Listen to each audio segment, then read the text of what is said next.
Hey there, it's Ask the Author Friday. I'm Kent Brindley, um, South Haven Ram, Grand Valley State Laker, resident of South Haven, Michigan, animation historian, and the author, fiction author. Ask the Author Friday is my fireside chat between myself and you guys. Just burning through some questions. Little get to know me, get to know you.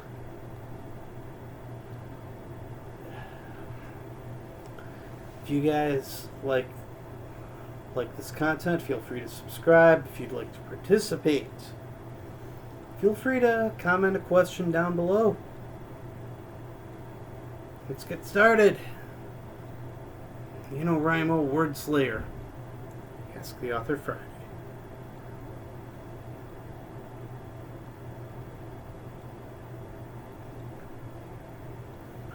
Writing to music. It has to be the right set list. If I've made a set list specifically for the story, then I can probably write along to it. Other than that, I do have set lists set aside for fantasy, for romantic pop, for like general fiction. I haven't really built a set list for sci-fi yet. But, it has to be the right type of music. It has to be the right music, though, to write by. Like, I can almost project the action happening as I'm writing it and setting it to music. Other than that, TV, movies, video games, even if I do have it set for the AI to play the video game, probably not. Music at the right volume, I can get away with. What comes first? Plot, setting, or characters? Probably the plot. Then the setting, then the characters.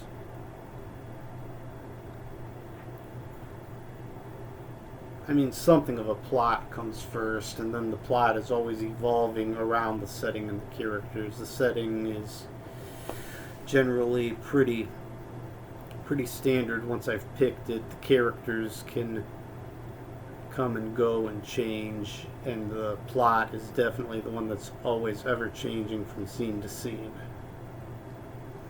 But I probably pick the plot first.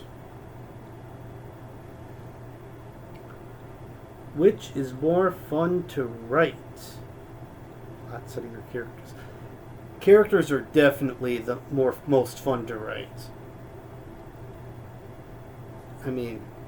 Everything I write is extremely character heavy. It's extremely dialogue heavy, which comes back to the characters. And any action comes back to the characters. Character is definitely probably the most fun to write. It can also be the most difficult to write, but it's the most fun.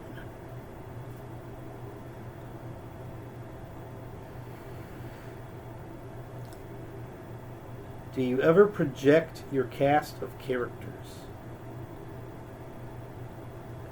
Yes. I have cast myself as the main protagonist in many a general fiction. Most of the crushes are love interests. I can either picture as an actress or some sort of media darling, or I can picture the face of an old crush. The antagonists, the bully characters, and we're just talking general fiction here, the antagonists or the bully characters, they usually come from imagination. a lot of their behaviors and stuff, even if I can put kind of a face to them.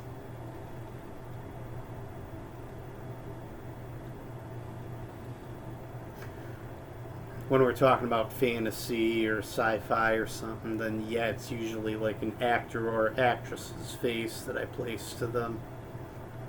Very, very rarely the face of someone I know, but casting the characters in my mind is definitely something that happens. What's the hardest part about editing? The hardest part about editing is still making sure that paragraphs end at the end of a page, or dialogue ends at the end of a page. I am such a stickler for the end of a page being the end of a paragraph or dialogue check. I mean, I am almost OCD about that.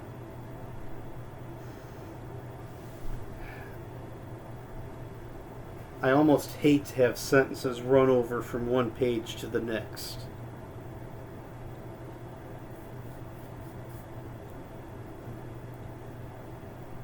And even in editing, I kind of know what I want to end one page and start another. It's a compulsion, I know.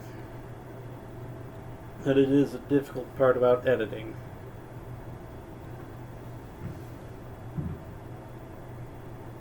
Okay. Alright. Next question.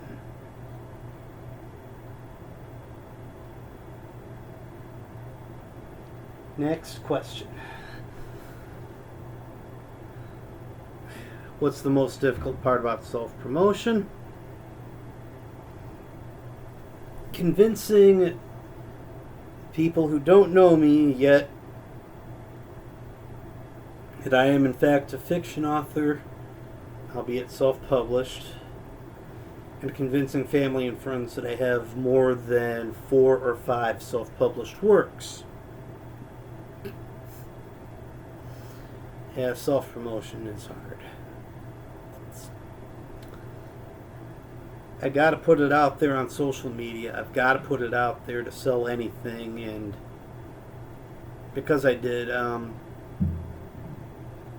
what was that last book called? I sold all kinds of copies of High School High by putting myself out there. I sold many of them personally, got to sign them for friends.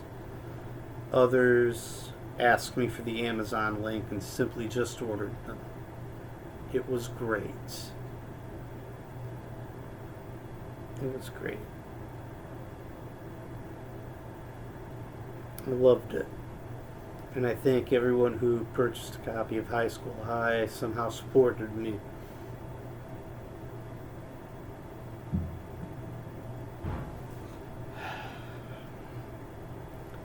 This question. How many controls do you must remain over your novel's characters? How many controls must remain in place between myself, the crafter of a fantasy world, and the world itself? Enough so that these characters in this setting, in this fantasy world, all still understand that they are part of a larger story with a craftsmith behind them. Now, I don't want to put too many restraints over this, or it'll come out wooden and hollow. That plus when I kind of let dialogue and let the setting and let the action and let the characters kind of run amok, sometimes a great idea comes of it. Sometimes a great thing to work with comes from that. But I need just enough restraints and controls to tone it back down and bring it back in.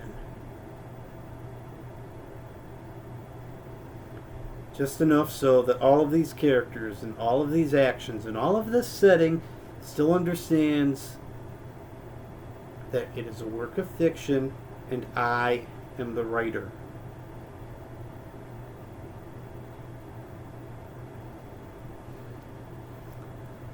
Again, letting my fingers fly and kind of cutting loose and letting the characters just go with it has, in the past, brought up some new ideas. Some of them were very good, some of them were very poor and needed to be reined back in that much quicker.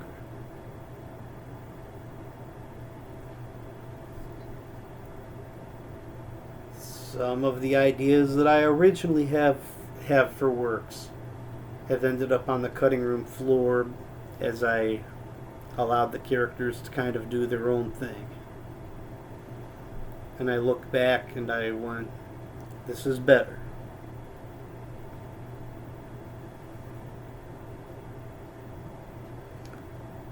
This has been Ask the Author Friday.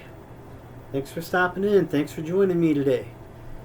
If you have any questions for future weeks, feel free to hit the comments section. If you enjoy this content, feel free to subscribe. Thanks again. Ask the Author Friday. Yeah.